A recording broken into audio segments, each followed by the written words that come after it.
राजा versus महाराजा की। जी हां, सिंधिया और दिग्विजय सिंह एक बार फिर आमने सामने हैं। दोनों दिग्गजों के एक दूसरे पर तीखे हमले सामने आए हैं, जहां दिग्विजय सिंह ने सिंधिया को लेकर एक बड़ी बात कही। उन्होंने कहा कि हे महाकाल, कांग्रेस में दूसरा सिंधिया पैदा ना हो। वहीं आपको बता दें कि जैसे ही दिग्विजय ने यह बयान दिया, इसके बाद सिंधिया ने भी दिग्विजय पर पलटवार किया। सिंधिया ने कहा कि हे महाकाल, दिग्विजय जैसे देश विरोधी भारत में पैदा ना हो, दिग्विजय जैसे मध्य प्रदेश के बंटाधार भारत में पैदा ना हो। बता दें कि यह टकराव कई साल पुराना है, दशकों बीत गए हैं।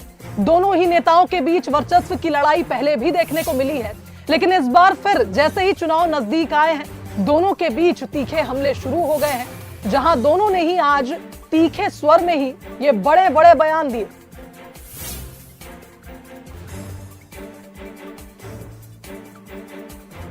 तो बता दें कि सिंधिया और दिग्विजय सिंह आमने सामने आ गए हैं। इससे पहले देखिए, पहले भी देखा गया है कि दोनों ही नेताओं के बीच कहासुनी होती आई है। और अगर इनके राजघरानों की बात की जाए, राजघराने तो इनके 220 साल पुराने टकराव में आज भी चल रहे हैं, लेकिन दोनों ही दिग्गज नेता हैं। सिंधिया जब कांग्रेस में थे तब भी कुछ ऐसे ही हालात बनते थे, और अब ऐसे में देखिए एक बार फिर दोनों चुनाव से पहले आमने सामने आ गए हैं। चलिए सबसे पहले आपको सुनाते हैं कि दिग्विजय सिंह ने क्या कुछ कहा। तो उन्होंने कहा कि हे महाकाल, कांग्रेस में दूसरा सिंधिया पैदा ना हो। दिग्विजय सिंह ने अपने बयान में यह बात कही। उन्होंने कहा कि कांग्रेस में दूसरा सिंधिया पैदा ना हो। इससे पहले भी दिग्विजय ने सिंधिया को गद्दार शब्द कहते हुए एक बयान में हमला बोला था, और अब उनका कहना है कि सिंधिया जैसा नेता कांग्रेस में दोबारा पैदा ना हो। वहीं आपको बता दें कि इस पर ज्योतिरादित्य सिंधिया ने पलटवार किया। दिग्विजय सिंह के इस बयान पर तीखा हमला बोलते हुए सिंधिया ने कहा कि हे महाकाल, दिग्विजय जैसे देश विरोधी नेता भारत में पैदा ना हो। मध्य प्रदेश का बंटाधार करने वाले दिग्विजय जैसे नेता भारत में दोबारा पैदा ना हो।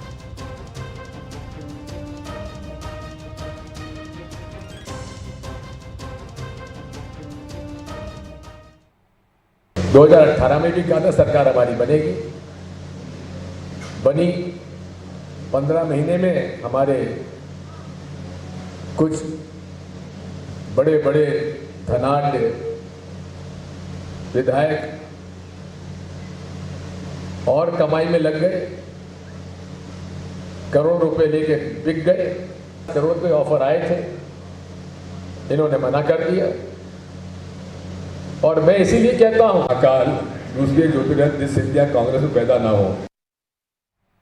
तो चलिए इस खबर पर हमारे साथ न्यूज हेड शरद द्विवेदी जी फोन लाइन पर जुड़ गए, उनका रुख कर लेंगे। साथ ही दो राजनीतिक मेहमान भी हमारे साथ जुड़ गए हैं। हितेश वाजपेयी जी बीजेपी प्रवक्ता हमारे साथ इस खबर पर जुड़ गए हैं। वहीं के मिश्रा जी कांग्रेस मीडिया विभाग के अध्यक्ष हैं, वे भी हमारे साथ इस खबर पर जुड़ गए हैं। आप तीनों का स्वागत करती हूँ। सबसे पहले शरद जी आपके पास आना चाहूंगी।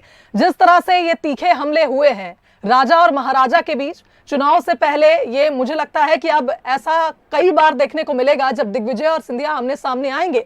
लेकिन जिस तरह से इस दिग्विजय को बीजेपी ने पंचिंग बैग बना रखा है, क्या आगामी चुनाव में कांग्रेस की ओर से सिंधिया को पंचिंग बैग बनाया जाएगा?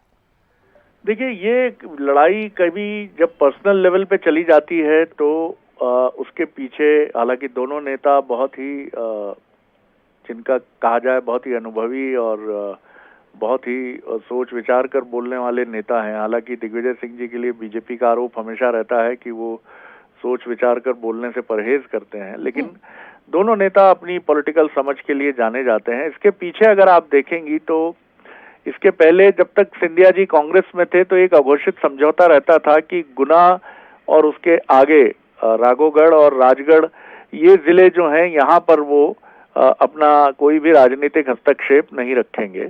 और इसी तरह से गुना के आगे दिग्विजय सिंह जी या जयवर्धन सिंह जी अपनी राजनीति की उड़ान को समेट कर रखते थे, यानी उससे आगे वो नहीं जाते थे। लेकिन जब से सिंधिया जी बीजेपी में गए हैं, ये सरहदें टूट गई हैं। और यही वजह है कि चाहे पंचायत चुनाव हो, नगरीय निकाय का चुनाव हो, सिंधिया जी और दिग्विजय सिंह जी की टीम के बीच में बड़ी नजदीकी मुठभेड़ हुई है। और यही वजह है कि दिग्विजय सिंह खेमे के अनेक बड़े नेता सिंधिया जी के प्रभाव में बीजेपी में आए हैं, जो राजगढ़ राघोगढ़ से जुड़े हुए हैं।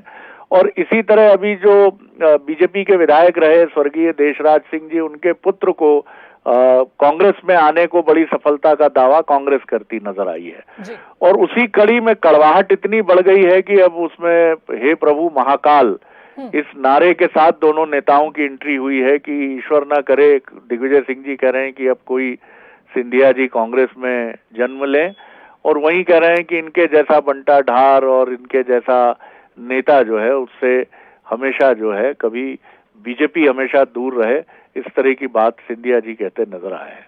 तो ये तीखे हमले हैं और बढ़ेंगे। जी के मिश्रा जी भी हमारे साथ जुड़े हुए हैं। मिश्रा जी देखिए, एक तरफ हम देख रहे हैं कि दिग्विजय सिंह प्रार्थना कर रहे हैं कि हे महाकाल सिंधिया जैसा नेता दोबारा कांग्रेस में पैदा ना हो, लेकिन भिंड में हाल ही में एक कार्यक्रम हुआ है जहां पर सिंधिया भक्त नेताओं ने सिंधिया की तारीफ की है, कांग्रेस के ही ये नेता हैं, इस पर क्या कहेंगे?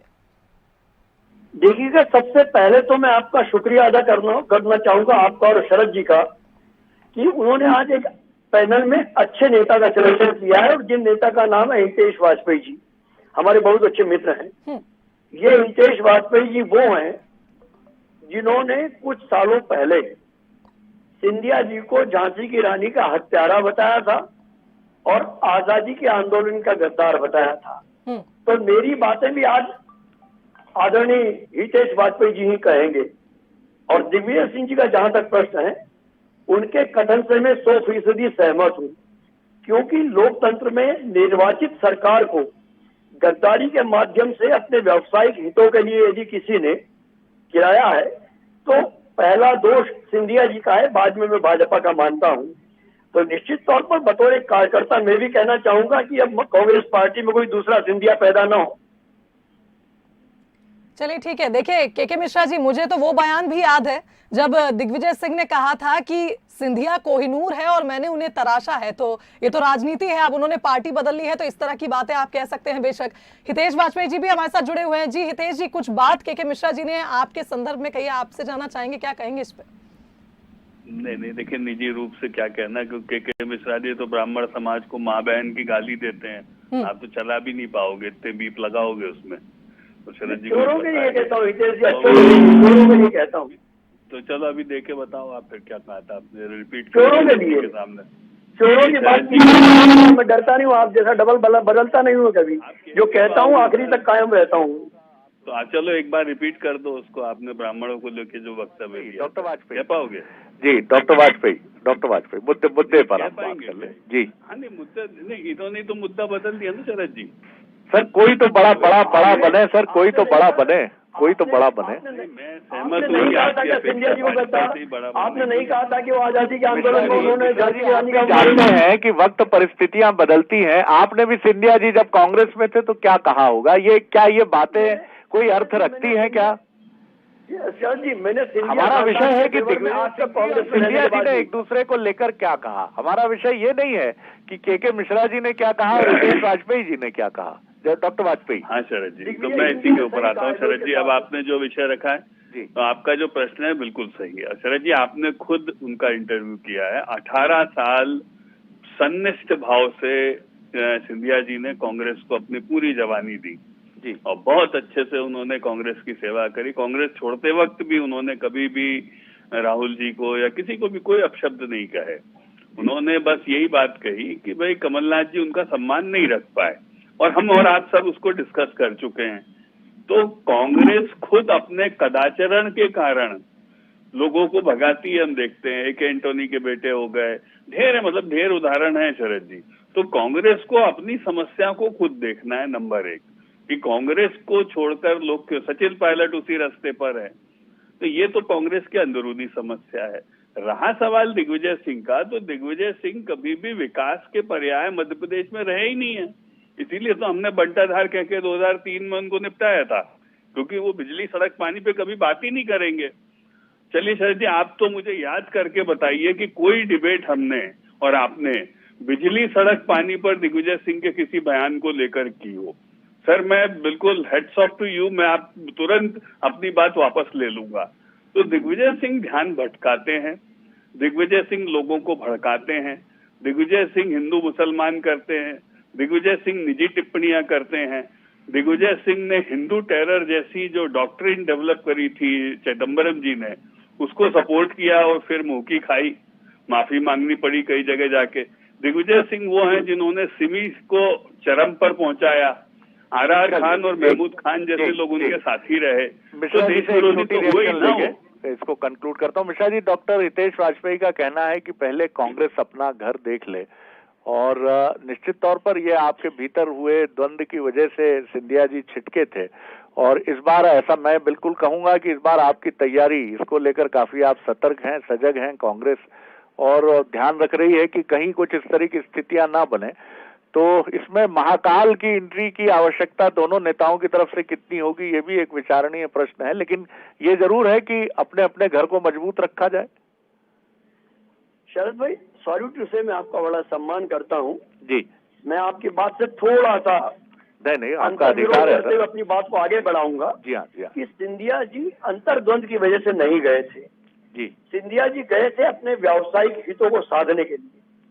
सिंधिया जी को चाहिए था राज्यसभा, सिंधिया जी को चाहिए था केंद्र में मंत्री, सिंधिया जी को चाहिए था उनके जो 12 ट्रस्ट हैं जिसमें सिर्फ 3 ट्रस्ट हैं रजिस्टर्ड हैं, बाकी ये फर्जी ट्रस्ट हुए। आप कहेंगे तो मैं आपके दफ्तर में एज कॉलोनी में आकर 10 मिनट के भीतर वो सारे डॉक्यूमेंट दे सकता हूँ कि उनको उनके हजारों करोड़ रुपयों की जमीन बचा ली थी। शिकायत करी, कोई युद्ध कार्रवाई करी आपने? 15 महीने शरद जी को मुझे शरद जी को जवाब देने दीजिए, सुनिएगा। नहीं, मैं शरद जी को पूरे आरोप लगा के नहीं भाग जा सकते। मैंने कहा, आप बताइए ना, आपने कभी इस बात को पेपर पर लाए? बिल्कुल ले, तो हम अदालत में आपका सामना करेंगे। अरे प्रेस कॉन्फ्रेंस केवल चैनल पर बोल के भग जाना तो ये तो कदाचरण हुआ ना भाई।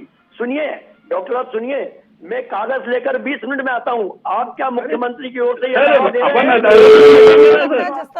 जिस तरह का अब यहाँ पर माहौल बन रहा है, मुझे लग रहा है कि ये पर्सनल अटैक ज्यादा हो रहे हैं यहाँ पर।